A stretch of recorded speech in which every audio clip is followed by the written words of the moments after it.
Pogi, pasok! Hello, this is Happy Captain Lim. Sa araw na to, dadalhin namin kayo sa trabaho namin sa barko habang tinatahak namin ang Pasipiko.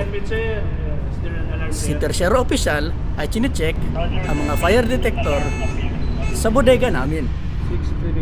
6352 ulit.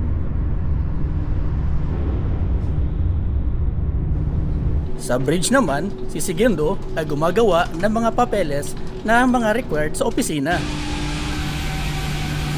Ang mga deck crew ay nagsama-sama para katukin at linisan ang bodega namin.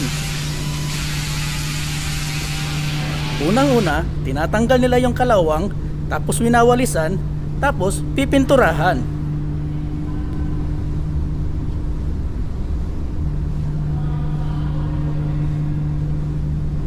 Sa engine room naman, si tersyero makinista ay nagche-check ng mga spare parts.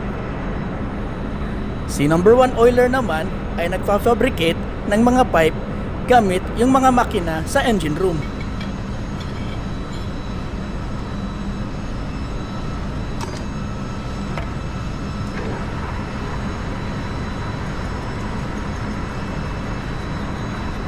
Sa araw na to, i-inspect namin ang mga tangke namin sa ballast. Pero bago mag-inspect, tinatanggal muna namin yung mga tubig dagat, tapos chine-check kung may mga sira ba ito.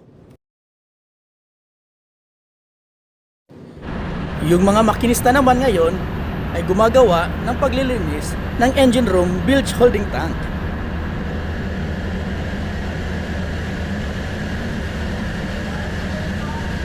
Ngayon, si third mate ay chine-check na yung fire detector sa engine room.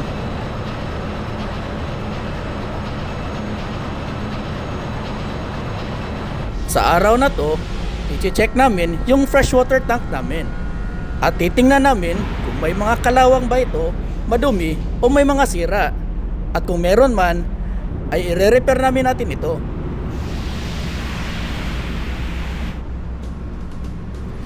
Maraming salamat po sa panonood at sana'y maligaya po kayo. At huwag nyo po kalimutang mag-subscribe. Pasok!